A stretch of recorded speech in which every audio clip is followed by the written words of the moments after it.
Ahí te va a aparecer, Muchas creo. gracias, maestro. Ujú.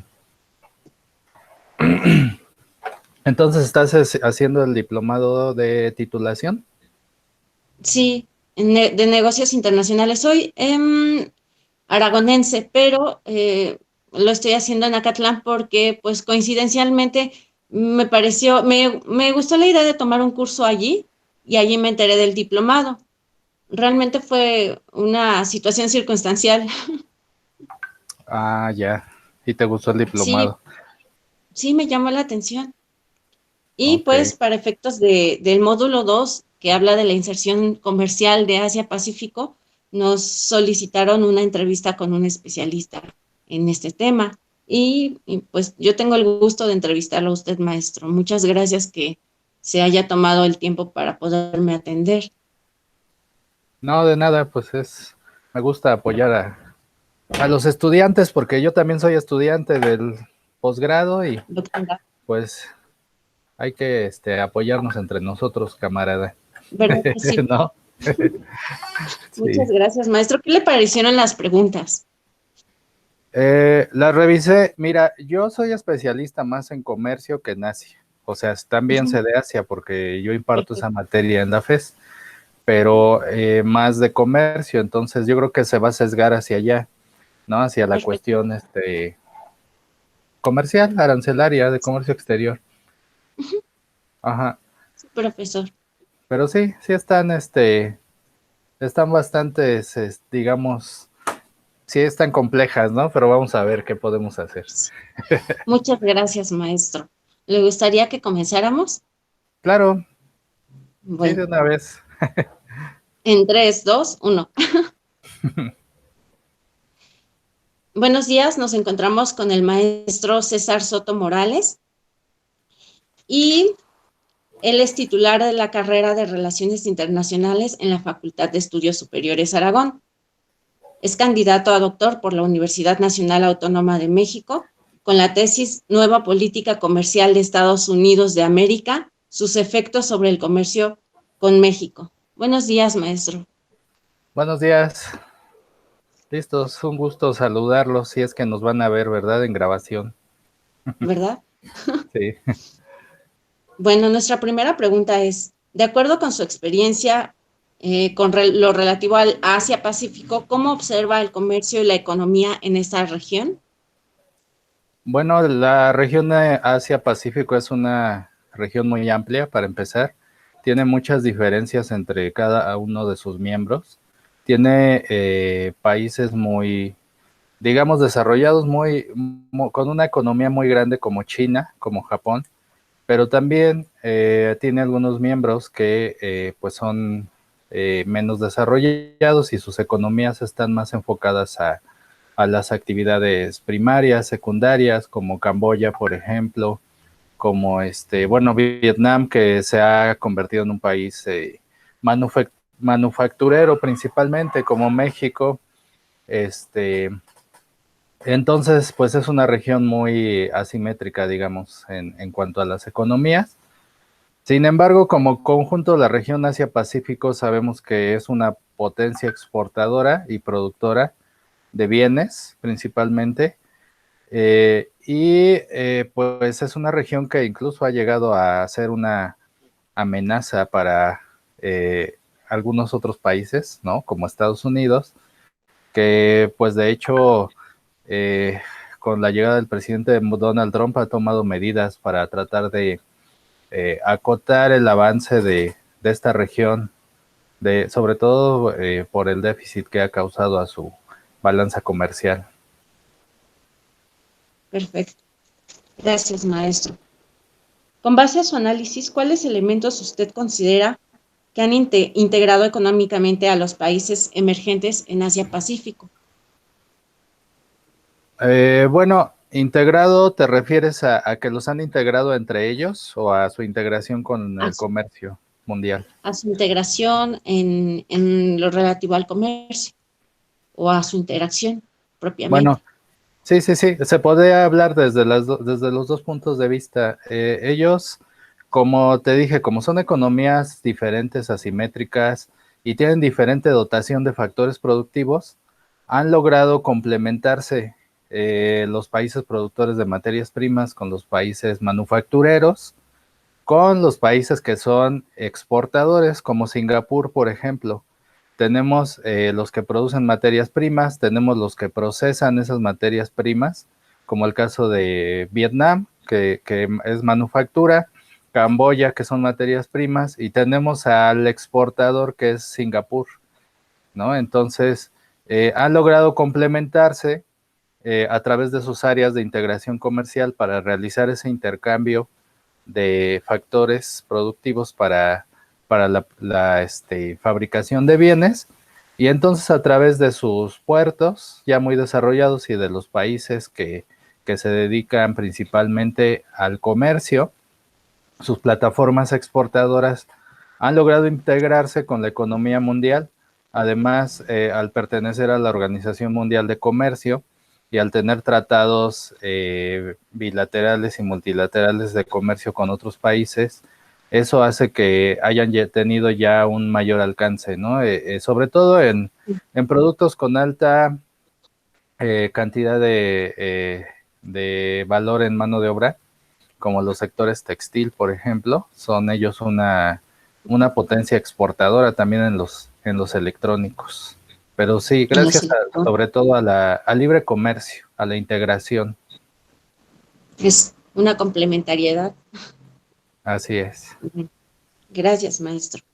¿Usted observa que las políticas comerciales que han atraído la inversión extranjera directa en Asia-Pacífico son adecuadas? Definitivamente son adecuadas.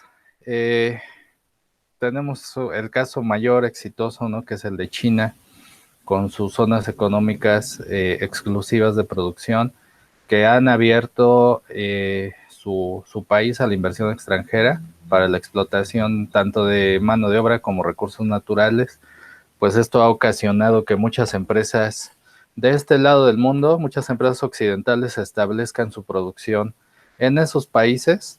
Entonces, para atraer la inversión, sí las considero adecuadas. Incluso pues vemos reacciones, ¿no? Como la de Estados Unidos, el presidente Trump, que pues uno de sus postulados es precisamente regresar la producción a Estados Unidos porque se ha marchado a Asia, ¿no? Y tenemos el caso de la Sí. industria automotriz, donde empresas como Ford, como la Chevrolet, como la General Motors, tienen gran cantidad de plantas ya establecidas en países asiáticos, no solo en China, sino también en Corea, en Japón, en Vietnam. Entonces, en la mayoría de los países grandes de Asia tienen establecidas plantas. Eh, la política para fomentar la inversión ha sido muy exitosa de estos países gracias pues a su dotación de factores, su mano de obra barata y y los acuerdos comerciales, ¿no? Que tienen con el mundo. Muchas gracias, maestro. ¿Qué políticas públicas considera usted que son necesarias para la inversión extranjera directa ¿En dónde? en Asia-Pacífico? Bueno, en realidad ellos ya tienen su esquema y cada país tiene un esquema diferente. Eh, no, digamos que no tienen una política uniforme como región. Sin embargo, pues lo que yo considero adecuado es sobre todo para el desarrollo de sus propias economías, el diseño de esquemas de cooperación, es decir, entre entes públicos y privados, ya sea fomentar la inversión, pero que esa inversión pueda ser mixta, como lo hace China, y también contener la fuga de capitales a través de políticas de sus leyes de inversión extranjera para evitar que sea tan fácil llevarse los capitales de esos países. Pero verlo como región es difícil, porque como te digo, no tiene la misma política de inversión China que Japón, que Vietnam, que Camboya. Entonces tendríamos que estudiar cada caso para ver qué tipo de política ellos están utilizando. La política de China, pues bien conocida, es de apertura, pero también, como en el caso del sector automotriz, los chinos fomentan la inversión extranjera en su territorio, pero tienen determinadas cláusulas que obligan a las empresas transnacionales que se asientan en su país a compartir el know-how, a compartir el proceso de la producción con empresas chinas. Entonces esto se me hace un acierto totalmente de los chinos, porque esto ha ocasionado que ahora los chinos están desarrollando sus propias marcas automotrices, gracias a que por la inversión de empresas extranjeras, ellos han logrado aprender a fabricar autos, ¿no? Por El estas apoyo entre políticas. sí. Sí, por esta política que tiene China. Entonces, eso a mí se me hace un gran acierto, y creo que pues para nosotros debería de servirnos, ¿no? De ejemplo, de enseñanza, aunque bueno, no estamos en la misma posición de China de imponer condiciones. Ujú. Sí, tienes razón. Entonces es como, no hay una columna vertebral, no hay un estándar, ¿verdad?, de políticas para la inversión extranjera directa, sino se estudia cada caso. Hay que estudiarlo cada caso, porque cada país de Asia Pacífico es muy diferente.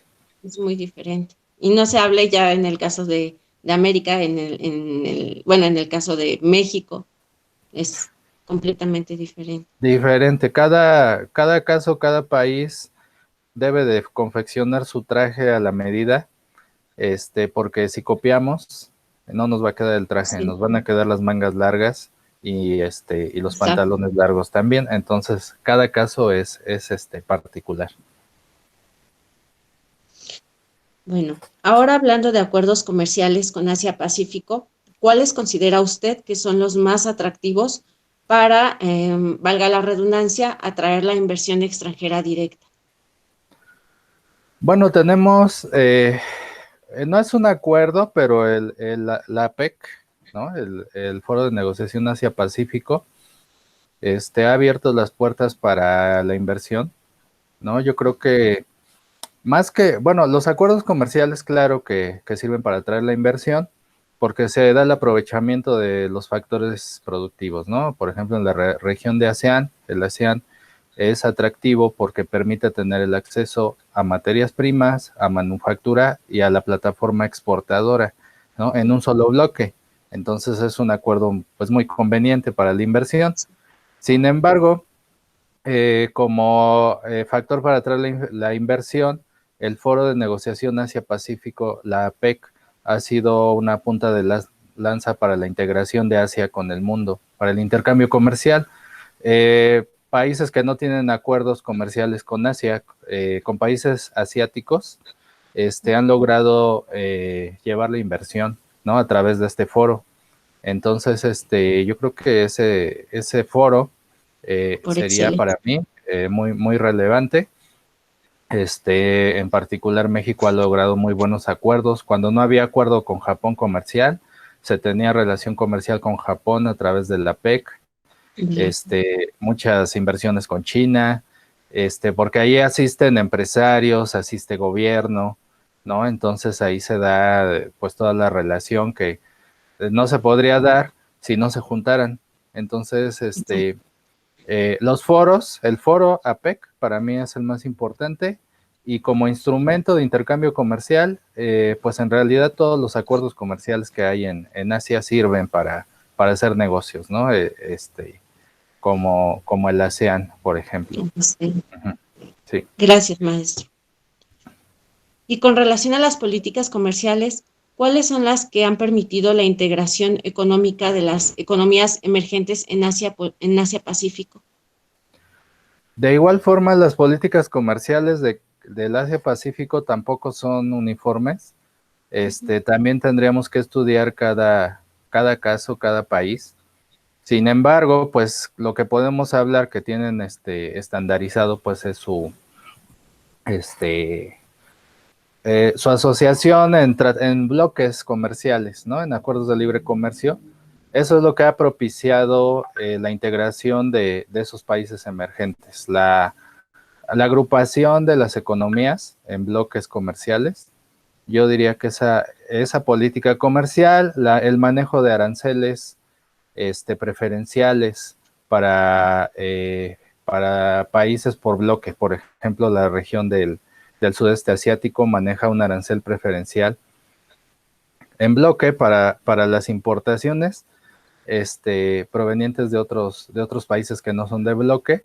Entonces la cooperación entre ellos ha hecho que se fomente el comercio. Digamos, sería complicado explicarlo en tan poco tiempo, pero toda la coordinación que tienen ellos en política comercial, reducción de aranceles, regulaciones no arancelarias, todo eso ha facilitado el comercio. En realidad es el libre comercio lo que los ha ayudado a integrarse. No quiere decir que haya logrado disminuir la desigualdad de desarrollo de sus habitantes, porque es diferente.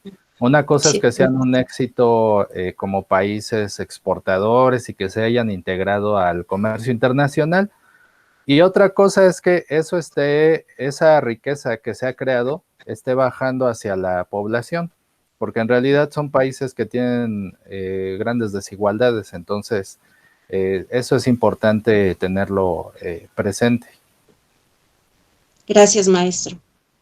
¿Piensa usted que los tratados bilaterales son un elemento crucial para la integración económica entre los procesos integradores de economías emergentes de la región con los otros países de Asia-Pacífico? Los tratados bilaterales, yo creo que sirven más los tratados multilaterales. O sea, los tratados bilaterales funcionan más pues para complementar dos economías, ¿no? Podrían servir como puerta de entrada para la inversión, sí podrían servir como puerta de entrada para la inversión, porque si dos países hacen un tratado bilateral y se complementan en cuanto a su dotación de factores productivos, eso podría atraer la inversión de terceros países para producir ahí y aprovechar esa complementariedad. Un caso que no es de Asia, pero que es muy claro para entender es el de México y Estados Unidos. Tenemos un tratado, no es bilateral, es trilateral, es con Canadá, Estados Unidos y México, pero estos países se complementan. Como México tiene la mano de obra, la materia prima, esto hace que, por ejemplo, seamos atractivos para los europeos, para los asiáticos. Atraemos inversión a través de ese tratado que es trilateral. De igual forma, el tratado de la ASEAN, que ese es multilateral, pero también se da una complementación y atrae inversión de otras regiones para aprovechar esa complementación precisamente. O sea, tú como inversor dices, bueno, yo necesito fabricar automóviles, ¿no? Entonces, si un país tiene un tratado bilateral, ¿no? En donde un país del tratado bilateral tiene la mano de obra y el otro tiene materia prima, entonces a mí como inversor me va a servir instalarme ahí y realizar comercio con ese país, porque es como si yo hiciera el acuerdo con los dos, ¿no? Por ese tratado. Entonces se complementa. En sí, todos los tratados, ya sean bilaterales o multilaterales, fomentan la integración. Sí. La integración. Muchas gracias, maestro. ¿Cree usted que han sido factores internos o externos los que generan los procesos de integración en las economías emergentes en Asia-Pacífico? Pues en realidad ha sido factores externos por la necesidad de estos países de integrarse al modelo imperante de liberalización comercial. Los factores externos los han obligado pues primero a ser competitivos, después a integrarse. Actualmente una economía aislada no funciona. Entonces, lo interno es válido, lo interno es, digamos, válido para el desarrollo de las industrias nacionales, pero un país que se vuelca nada más a lo interno no va a tener un crecimiento económico. Entonces, principalmente los factores externos han llevado a estos países a a diseñar esas políticas que ahora tienen de integración, a tener eh, las negociaciones que tienen los acuerdos comerciales. Son factores externos y el factor es el libre comercio, la globalización y sobre todo las cadenas globales de valor, la integración a las cadenas globales de valor, que, bueno, para explicarlo rápido, pues es la fabricación global.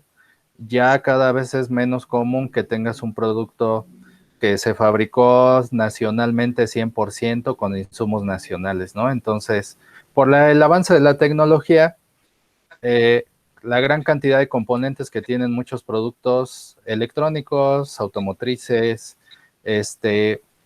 ya la mayoría de los productos ya están teniendo algún valor agregado tecnológico, hasta un foco, ¿no? Un foco sí lo podrías Sí. fabricar en México antes, ¿no? O en cualquier país, pero ahora al foco le puedes decir foco, apágate y se apaga. Entonces, pero el componente, todos los componentes de ese foco, tú no los puedes fabricar en tu país solamente. Sí puedes, pero a veces no tienes todos y forzosamente tienes que hacer uso del comercio internacional. Pues todos esos factores externos hacen que los países se globalicen y se conecten al mercado mundial y bueno, Asia no es la excepción. No es la excepción. Uh-huh. Bueno, me gustaría agregar aquí una pregunta pues de interés propio. Sí. ¿Observa usted desviación de comercio en Asia-Pacífico? En, en ese bloque, en Asia-Pacífico. Desviación de comercio. En el sentido de que se le compra ¿En sentido de a qué? personas externas. Bueno, desviación de comercio hay en todo el mundo, ¿eh? O sea, pero tendríamos que ver desviación de comercio con respecto a quién, o sea, a qué país, ¿no? Bueno, entre sí, en general, de los integrantes que constituyen Asia-Pacífico, ¿hay algún fenómeno de desviación de comercio fuera de esos integrantes?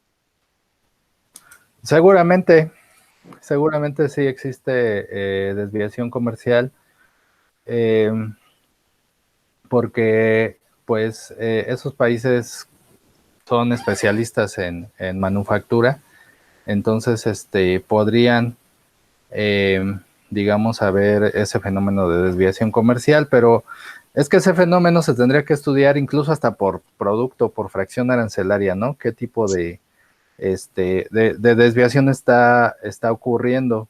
Tendríamos que estudiar algún sector en específico, pero seguramente hay, porque en todos los bloques hay, ¿eh? En todos. Muchas gracias, maestro. Sí. ¿Qué modelos de integración observa que hay en Asia-Pacífico?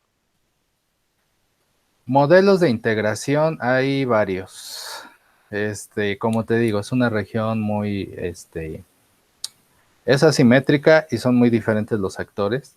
Entonces tenemos modelos de integración que están basados en economía planificada como China, y China va planificando todos los acuerdos de integración que va haciendo con otros países. Entonces ahí tenemos uno. También tenemos países que son muy dependientes de los países grandes, como por ejemplo Vietnam y China, ¿no? Ahí tenemos otro, que Vietnam tiene su propia planificación para su relación con China. Tenemos países como Japón, que tienen su economía, bueno, es totalmente liberal, ¿no? Y ellos están más orientados hacia Estados Unidos. Entonces, ahí está otro modelo de integración. Tenemos los países del sudeste asiático, que ellos han encontrado más un complemento entre ellos y que utilizan como plataforma de exportación a Singapur. Y bueno, ellos exportan mucho a Europa, exportan mucho a China también. Este, Incluso creo que son los más diversificados de todos los del sudeste asiático.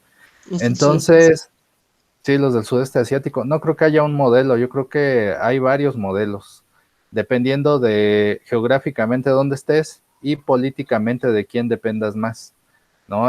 Corea del Norte, Vietnam, pues tienen un modelo, sí, un modelo de exportación, en lo que coinciden todos, eso sí te lo puedo decir, un modelo exportador, ¿no? De manufactura para la exportación.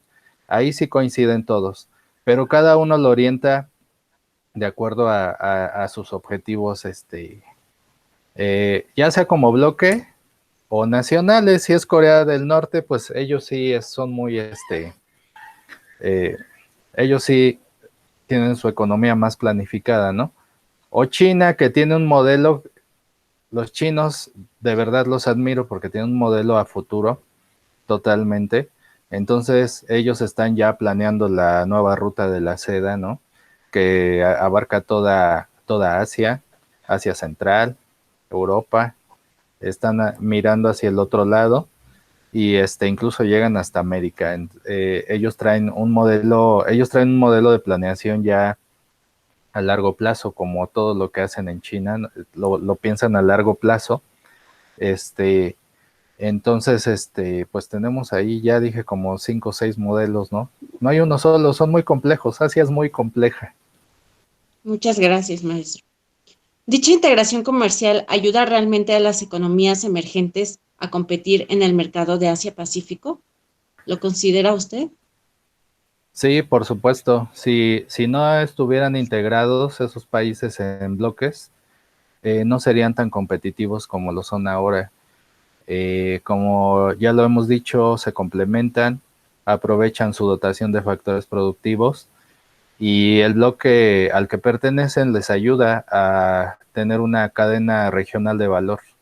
Entonces, productos que hoy en día se fabrican en Vietnam serían imposibles si no tuvieran una alianza con Camboya, ¿no? Los automóviles fabricados en Vietnam no tendrían neumáticos porque pues no tendrían esa entrada, ¿no?, de insumos. Entonces, definitivamente la integración comercial los ayuda a insertarse en las cadenas de valor regionales y a competir en los mercados mundiales. Yo creo que ellos no podrían sobrevivir. Bueno, sí podrían, pero con mucha pobreza, más de la que ya hay, sin estar integrados. Gracias, maestro. ¿Considera que la reducción de aranceles facilita la integración económica? Por supuesto, sí. La reducción de aranceles es una base del libre comercio y de la integración, dado que permite la producción regional,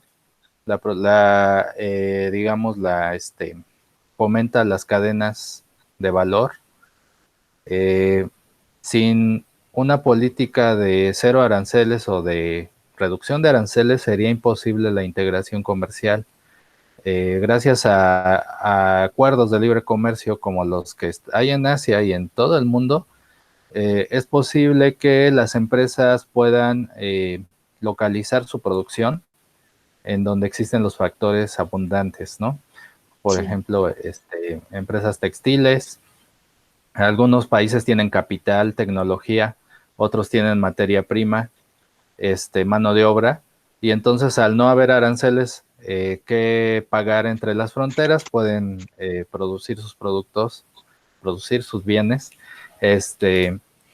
intercambiarlos y enviarlos hacia el extranjero, ¿no? Y trabajar como si fueran un solo país. De eso se trata los bloques, trabajar como si no hubiera fronteras y aprovechar toda la riqueza que existe en un bloque comercial. Pero eso solo es posible sin aranceles. Si le pones Sí, aranceles, se encarece todo y ya no eres una competitivo. complejidad. ¿Se deberían implementar aranceles externos homogéneos a los países no miembros de la Alianza Pacífico y de la ANSEA para relacionarse de manera equitativa con las potencias económicas de Asia-Pacífico? Aranceles externos.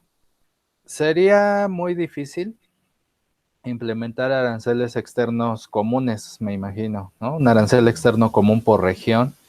Sería difícil porque cada país es diferente, tanto de la Alianza del Pacífico como los países asiáticos. Tenemos países bien diferentes, o sea, no se puede comparar, por ejemplo, en Alianza del Pacífico, México y Chile más o menos, pero con Perú, pues no son muy simétricas, digamos, las economías. Entonces Y además tienen diferentes socios comerciales, tanto los de la Alianza del Pacífico como los de Asia-Pacífico. Cada país tiene diferentes socios comerciales, mientras que algunos comercian más, hablando de Latinoamérica, algunos comercian más con Asia, otros como México tienen concentrada su comercio con Estados Unidos.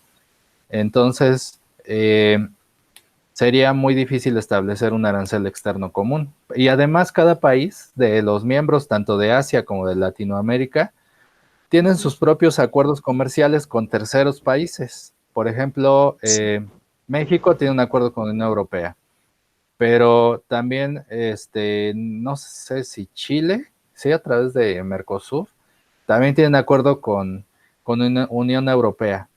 Entonces, ¿cómo haces para establecer un arancel externo común? De hecho, sería imposible, porque si se acordara con los miembros de la Alianza del Pacífico un arancel externo común y dijeran que para Estados Unidos se va a establecer tal porcentaje de arancel en tales fracciones arancelarias, México diría no lo puedo cumplir, yo tengo el TEMEC. Entonces, imposible. Debido a le dicen Spaghetti Bowl, a la proliferación de tratados comerciales, es decir, cada país tiene tratados con muchos países.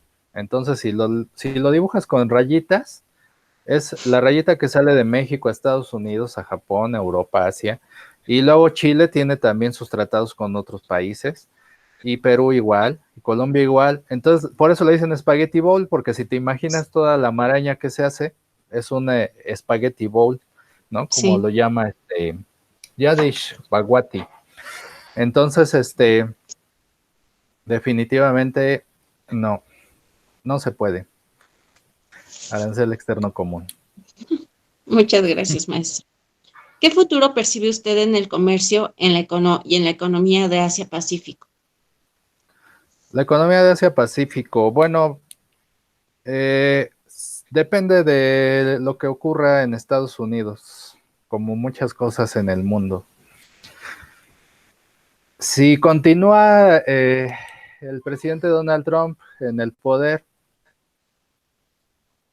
aunque tengo mis dudas porque tal vez Joe Biden, aunque gane él, podría continuar con políticas proteccionistas o nacionalistas, porque a veces no depende del mandatario, sino de los factores reales de poder. Más bien podríamos decir, si Estados Unidos continúa con una política proteccionista, con una guerra comercial con China, eh, yo creo que el futuro de Asia-Pacífico tendrá que mirar hacia Europa, hacia la misma integración de la regional, y también una diversificación de sus exportaciones hacia países que tengan tratados con Estados Unidos. Porque si Estados Unidos les está interponiendo, digamos, barreras al comercio, Ujú. ellos tendrán que buscar cómo entrar, porque así son los asiáticos, son igual que los mexicanos. Si al mexicano le pones un muro, el mexicano va a hacer un hoyo por abajo o lo va a brincar por arriba. Si el asiático le pones una barrera, también va a buscar por dónde llegar. Entonces, si Estados Unidos le cierra o continúa con su política de guerra comercial, con China principalmente, China va a buscar por dónde entrar. Y una de las formas de entrar a Estados Unidos es a través de México, por su cercanía y pues por su facilidad para invertir y el tratado que tiene con Estados Unidos. Entonces, invirtiendo en México, produciendo en México, pueden llegar a Estados Unidos utilizando la mano de obra mexicana, insumos norteamericanos, pero capital asiático. Capitales. Entonces, es la diversificación, el futuro, si continúa la agenda de proteccionismo en Estados Unidos, que Estados Unidos. yo creo que sí va a continuar, gane quien gane. Gane quien gane. Sí, pero ya estoy haciendo aquí ya como bolita mágica, ¿no? Estoy viendo el futuro. Ah. Maestro. ¿Qué recomendaría para que la Alianza Pacífico se fortalezca en el comercio y la economía? Para que la Alianza del Pacífico se fortalezca como grupo, tendrían que, bueno, es que depende mucho de cada país, de la concentración que tenga cada país en su comercio. Por ejemplo, México tendría que voltear más hacia sus mercados. Eh, es difícil porque a veces hasta competimos, tenemos productos similares, eh, pero México, digamos que es el país grande de ese bloque. Entonces, en realidad podríamos aprovechar eso y podríamos jugar el papel de una potencia regional y voltear hacia esos países para invertir, para aprovechar nuestras ventajas y poder exportar más productos mexicanos hacia esos países. Tanto como complementarse, pues es difícil porque Colombia produce café, nosotros también, materias primas, ¿no? Productos agrícolas. Tenemos nosotros, México es tan rico que en realidad somos exportadores, ¿no? Entonces yo creo que más bien tendríamos que aprovechar eso, voltear al sur y diversificar nuestras exportaciones hacia el sur. Eh, es difícil, por eso no se ha logrado, es muy difícil porque no te paga lo mismo una empresa colombiana que una empresa norteamericana, ¿no? Para empezar, te pagan, bueno, las dos te pagan en dólares, pero los gringos te pagan más, ¿no? Te pagan mejor. Entonces, por eso México, pegado al vecino más, que te da más utilidad, pues por Sí, eso tiene concentrado su comercio hacia allá, pero se podría intentar una diversificación, digamos, en pequeña escala hacia Sudamérica sí, y, sí. y lograr una mayor integración de la Alianza del Pacífico. Se podría hacer algo así, ¿no? Yo con mis pensamientos imperialistas, pero bueno. Profesor, ¿qué sugeriría a los miembros de la Alianza del Pacífico para que puedan comerciar con China, Japón y Corea del Sur? Eh, que aprovechen su relación con Estados Unidos, de los países de la Alianza del Pacífico, para atraer la inversión china, coreana y japonesa, dijiste. Sí, Este, y Corea del Sur. sobre todo China y coreana, ¿no? Si aprovechamos que estos países tenemos una gran relación comercial con Estados Unidos, podríamos atraer más inversión. ¿Cómo? Pues ofreciéndoles eh, incentivos para poder producir en nuestros países, ¿no? Incentivos, sobre todo facilidades para que establezcan sus plantas en nuestros países. Y lo que pasa es que por lo regular nos usan de puente para exportar a Estados Unidos. Entonces, ok, está bien que nos usen como puente, pero que dejen algo cuando pasen por el puente, ¿no? Hay que cobrarles Sí, peaje. Entonces, sí, que produzcan en México, que produzcan en Colombia, ¿no? Que produzcan en los países de la Alianza del Pacífico, pero que dejen algo. Y bueno, para poder incrementar nuestras exportaciones de este lado de nosotros latinoamericanos a Asia, ujú, pues ahí tendríamos que especializarnos en productos que ellos demanden, realizar, digamos aquí tanto a los gobiernos como a los empresarios de los países de la Alianza del Pacífico tendrían que realizar estudios muy específicos por fracción arancelaria. O sea, la única forma de llegar a mercados, bueno, no es la única, pero una forma muy importante de llegar a mercados de Asia es viendo qué es lo que ellos necesitan. O sea, yo tengo muchos productos, pero yo no le voy a poder exportar a China, a Corea, a Japón. No les voy a poder exportar de todo porque ellos también producen eso. Entonces, ¿qué es lo que tengo que hacer? Ah, bueno, por sector, por fracción arancelaria, es una cuestión muy técnica y muy específica, estudiar, bueno, qué se necesita ya, ¿no? ¿Qué producto no tienen y qué producto demandan? Entonces, realizar estudios de la demanda, ¿a quién le toca? Bueno, le toca al empresario que tiene una mercancía y dice, yo quiero exportar a Asia. Bueno, entonces voy a estudiar un estudio muy técnico, para ver si mi producto es demandado en qué país de Asia, ¿no? Y una vez que lo localizo, allá lo mando y así incremento mi relación comercial. Y al gobierno también le toca, a través de los organismos promotores del comercio exterior, tener especialistas que realicen estudios de mercados, de demanda, para poder llegar a esos mercados. Eso solo se logra pues cuando el gobierno en realidad tiene la intención de apoyar a los empresarios. O sea, yo te voy a buscar demanda y después, mira, aquí te presento este estudio, como lo hacía ProMéxico. Como lo hacía ProMéxico, como Bancomex también lo llegó a hacer. Se necesita que pues las entidades, los organismos de fomento al comercio exterior también se pongan las pilas a hacer eso, ¿no? De hecho, yo no estuve de acuerdo con la desaparición de ProMéxico. No me gustó esa decisión y eso que el gobierno actual me gusta, pero esa decisión no me gustó. Entonces, pues yo creo que a través de ese tipo de estudios muy técnicos, ¿no? Y bueno, pero ese tipo de estudios empieza en un lugar, empieza ahí donde estás tú, en los diplomados, en las universidades, en las escuelas de negocios y comercio. O sea, para poder diversificar necesitas especialistas y los especialistas se dan con educación de calidad, ¿no? Entonces, fomentando la educación pública en materia de comercio exterior, ahí es el inicio, ahí es la semilla.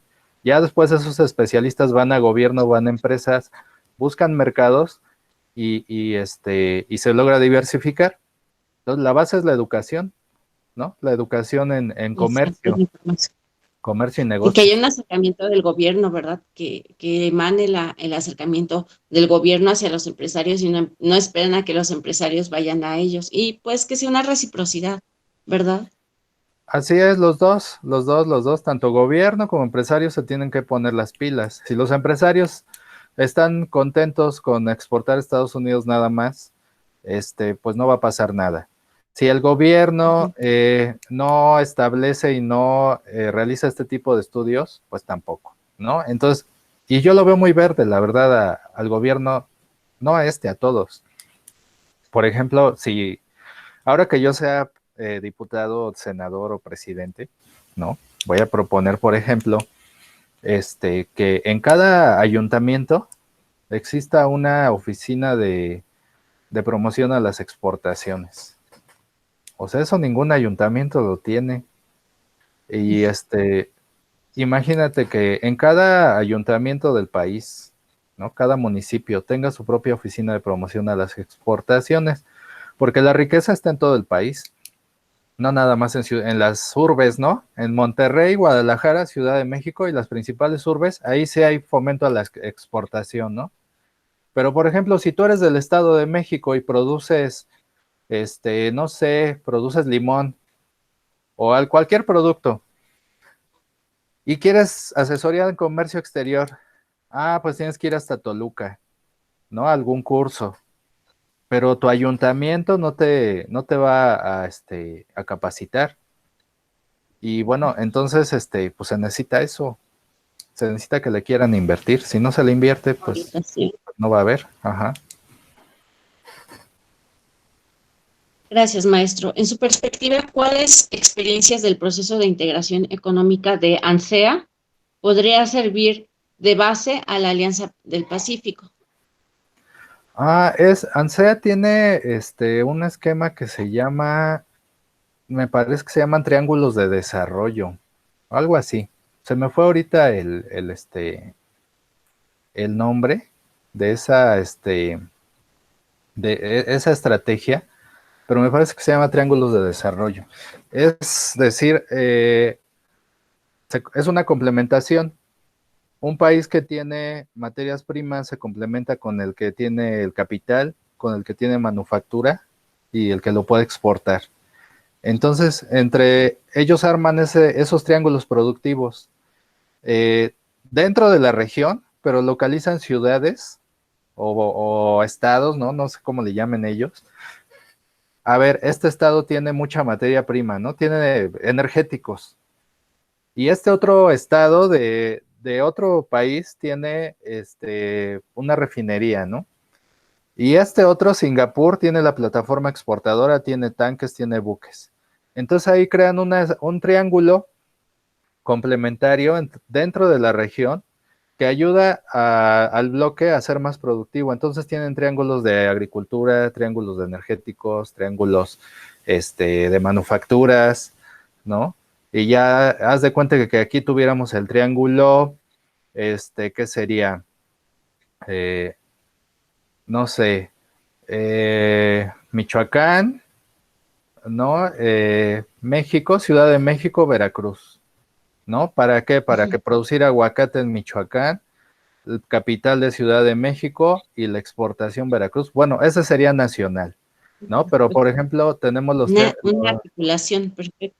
es una articulación, pero a nivel Norteamérica, por ejemplo, tenemos los triángulos productivos de automóviles, ¿no? México produce los parabrisas, los arma, Estados Unidos los motores y Canadá componentes electrónicos, y entonces el triángulo Quebec, Minneapolis, Aguascalientes, ¿no? Y entonces ahí es un triángulo productivo.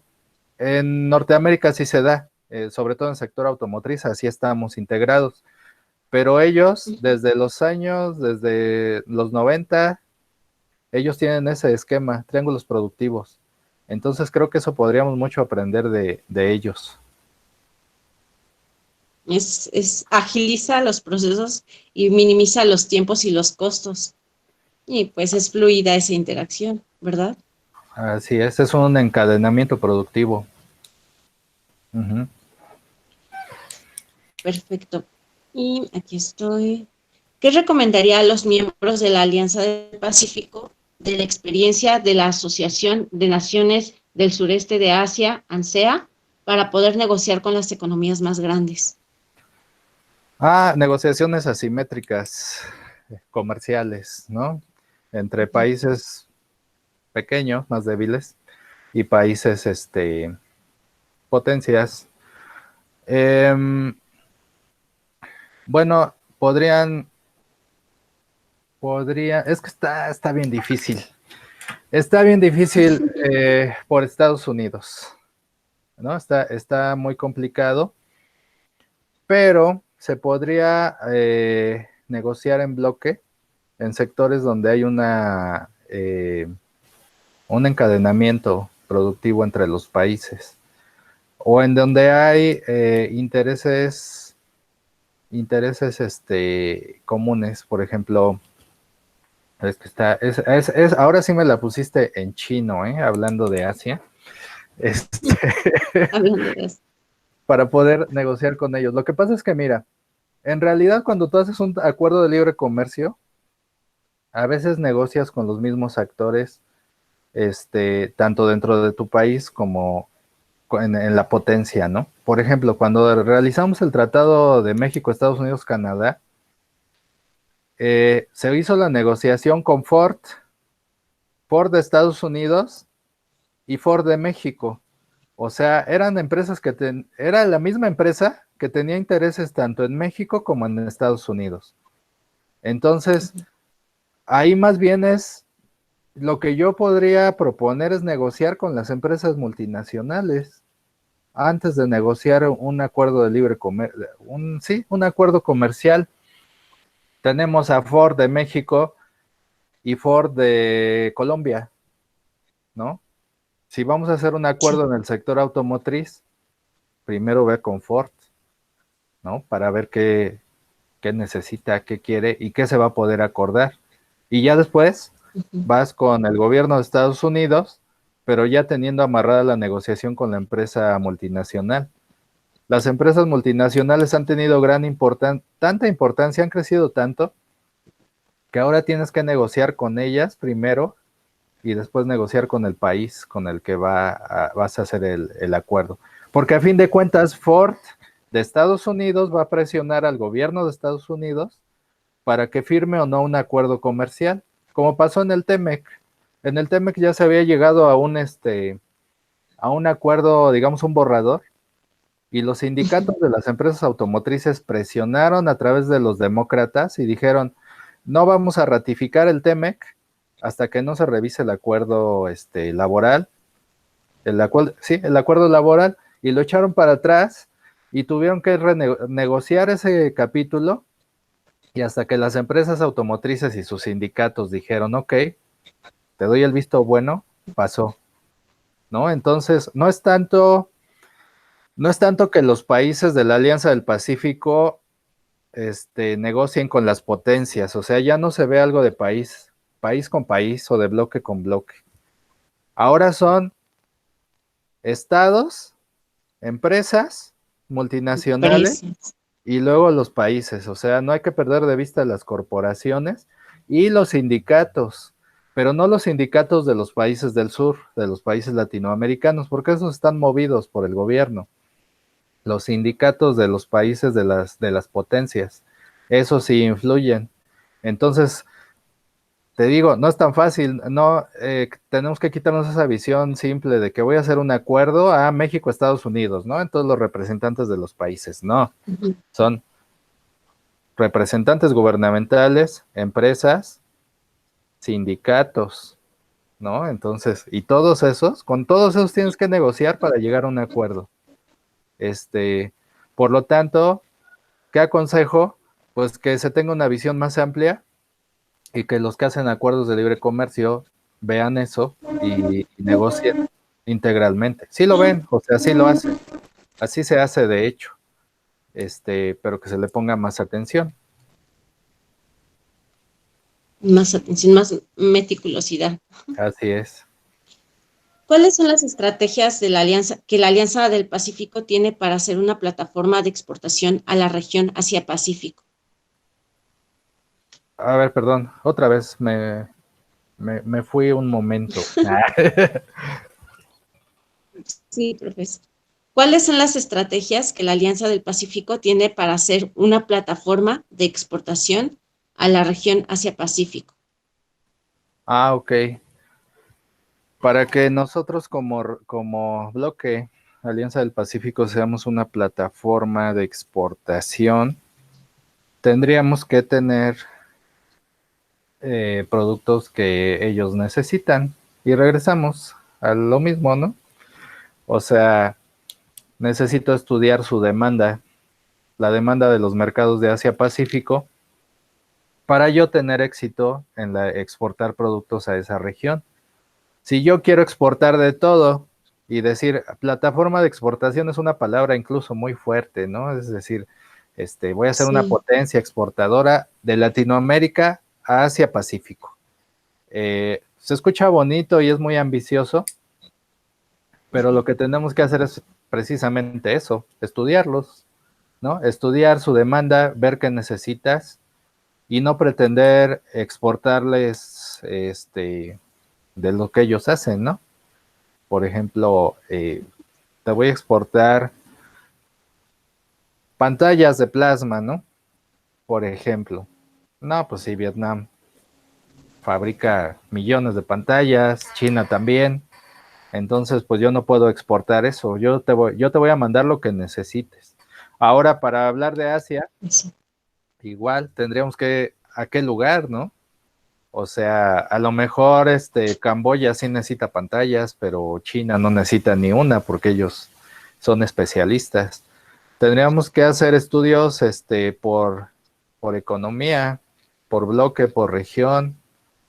Entonces es algo muy, muy, que requiere mucho estudio técnico de comercio, de intercambio, de aranceles, de productos, de demanda, entonces, pues no sé si la Alianza del Pacífico tenga un órgano, eso sí no lo sé, a lo mejor sí lo tiene, un órgano de investigación de mercados asiáticos. Esa sería mi propuesta, fíjate. un Tener un departamento, órgano, ¿no? Fortalecerlo. sí, una comisión de estudios de mercados asiáticos, así, de plano. O sea, ustedes, le voy a dar un presupuesto de la Alianza del Pacífico y a ese organismo de la Alianza del Pacífico lo voy a dedicar únicamente a buscar demanda de productos, ¿no? Y todos esos estudios los voy a poner a disposición de los miembros de la Alianza del Pacífico para que si Perú no lo tiene, a lo mejor México sí lo tiene. Y mira, ahí está el estudio, ahí están los contactos, incluso ver qué empresarios son los que importan ese producto. Y Ujú. y entonces México, mira, yo no lo tengo, Colombia, pero tú sí. Órale, contáctalos y a exportar. La única forma de crecer una plataforma es localizando la demanda, haciendo el contacto de negocio y mandándoles el producto, vendiendo. Es una cuestión más de estudio, más de demanda y más de negocios, ¿no? Entonces, más que de voluntad, porque es muy bonito a los políticos escucharlos y decir, vamos, y vamos a hacer la plataforma exportadora de América Latina y lo lograremos y voten por mí, ¿no?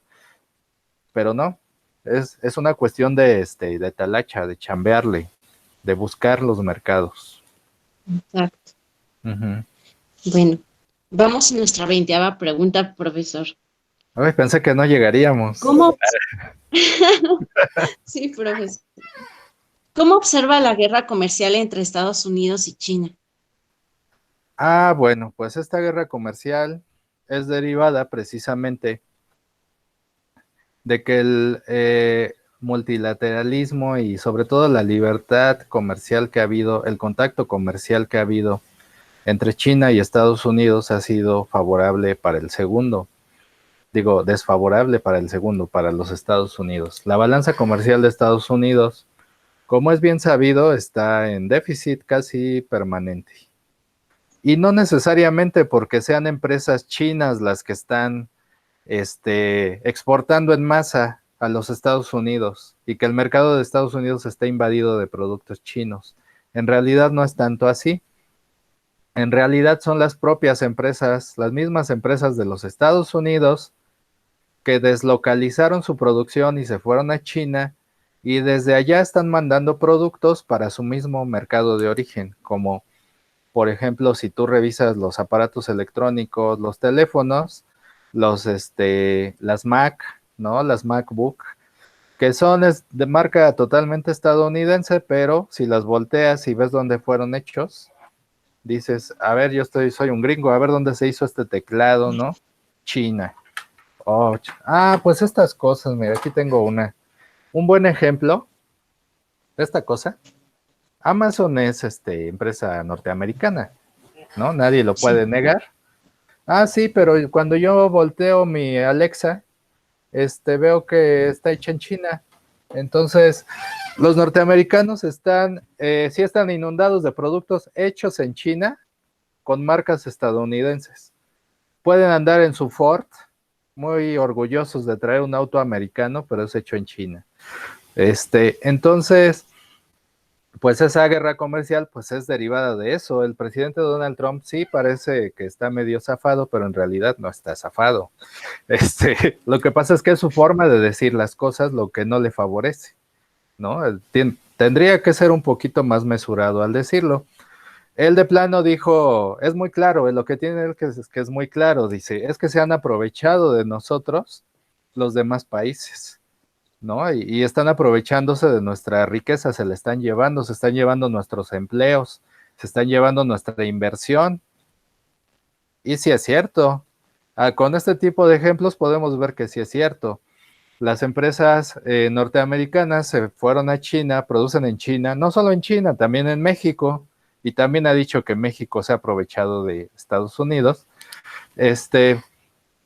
Y después reexportan hacia su país de origen, ¿no? Ahora, Donald Trump le pone un tinte dramático y dice que eso no le conviene para nada a Estados Unidos, lo cual tampoco es cierto, porque en realidad los norteamericanos tienen autos baratos gracias a que se produce en China. Y entonces el mercado de consumo se ha visto favorecido, ¿no? Y tienen diversidad de productos baratos y buenos, hechos con calidad. Entonces no es tan así de que los esté perjudicando. Ahora la balanza comercial sí es desfavorable, pero bueno, el capital no deja de ser estadounidense, o sea, a lo mejor en la economía de Estados Unidos como en total, ¿no? Sí hay un déficit, pero ese déficit, a fin de cuentas, el dinero que está dejando de entrar a Estados Unidos está entrando a las corporaciones estadounidenses con base en China. Y todo ese capital, a fin de cuentas, es estadounidense. Entonces, tampoco es que no les convenga tanto, ¿eh? Están explotando la mano de obra barata y están acumulando capital. O sea, la Ford sigue siendo la Ford, aunque sea Ford China. Yo así veo la guerra comercial. Ahora está tratando, eso sí les está pegando en el empleo, ahí sí les está pegando, está tratando de regresar cierta etapa, ciertas cadenas de producción a Estados Unidos. ¿Para qué? Pues para tener mayor empleo. Eso es lo que está haciendo. Entonces, está de esta forma, declaró la guerra a China, está seleccionando algunos sectores porque tampoco dice, no voy a dejar entrar a las Alexas hechas en China. Eso no lo ha dicho. Este, pero sí dice, es que ciertas marcas de teléfono, es que el acero y el aluminio, o sea, es una política restrictiva, pero selectiva más bien, selectiva. ¿Qué es lo que me conviene fabricar en Estados Unidos? Acero y aluminio. Entonces a ese le pongo un arancel. Automóviles, ciertas partes. A eso le pongo un arancel. Ropa. No, ropa no, yo no produzco ropa. No, China, manden ropa. No hay problema. Entonces selecciona. Es una política muy selectiva, proteccionista, pero selectiva, de acuerdo a los intereses de su propia economía. En realidad, si es una guerra, China no le responde de la misma forma porque tampoco le conviene, porque China recibió mucho dinero, mucha inversión de Estados Unidos, pero sí le responde, digamos, de manera proporcional, ¿no? China hace lo mismo. China hace lo mismo, o sea, bueno, tú me pones un arancel en acero y aluminio, yo te voy a poner aranceles en estas fracciones arancelarias, en estos productos, pero no en todos, o sea, digamos que se odian, pero se necesitan. Entonces nunca, no va a haber una guerra, digamos, total en la que van a tronar, como un divorcio, ¿no? Que dicen, ya no te quiero, no necesito de tu dinero porque yo trabajo, ¿no? Y se van, se separan. No, aquí están amarrados. Entonces sí, digamos que no es una guerra, solo son peleas domésticas, pero que no les va a convenir separarse. Entonces, bueno, yo así lo veo. Y yo veo que nos va a convenir un poco esa guerra a México, porque cuando se pelean, y Estados Unidos le pone barreras a China, China dice, ya no puedo entrar por Estados Unidos. Me muevo unos kilómetros y me voy a México, produzco ahí y desde ahí entro al norte. Entonces esto nos va a traer empleos, nos va a traer inversión de China. Ya se está viendo, ya están abriendo plantas en México. Buscan las noticias y ponle así, en Google. En Google escribe, China invierte nueva empresa en México, algo así. Y vas a ver cómo vas a encontrar un montón. Ya se están moviendo al sur.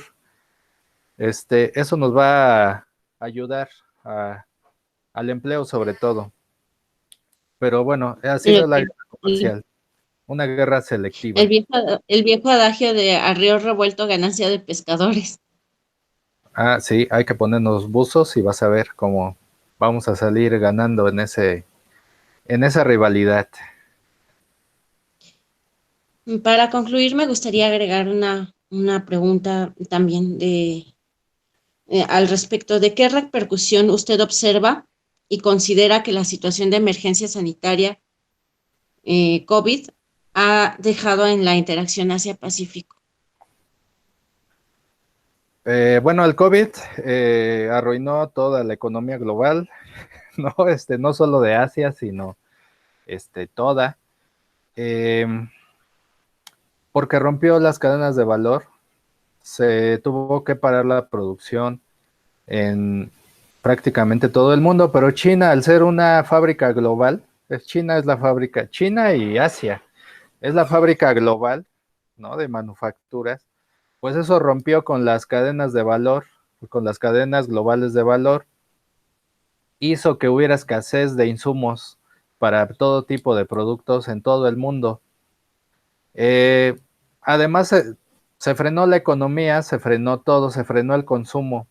Entonces, se podría decir que la economía tuvo pues es una recesión mundial, una recesión global, que, bueno, ya se venía dando por la guerra comercial que hay entre las potencias, ¿no? Y los países emergentes, el cambio de modelo del capitalista, y el COVID vino a resetear todo eso, fue como un reseteo, ¿no? En donde, bueno, los países como Estados Unidos, como Gran Bretaña, ya no están tan contentos con el libre comercio. Vino el COVID, demostró que en efecto, el libre comercio a veces casi siempre beneficia, pero en una pandemia afectó demasiado, porque las empresas norteamericanas dependían de insumos asiáticos y cuando en Asia inicia el virus, se quedaron sin insumos. Entonces eso hizo que pues ya no pudieran producir, ¿no? Afectó totalmente el comercio, las cadenas de distribución. Creo que después del COVID el mundo ya no va a ser igual, hablando económicamente.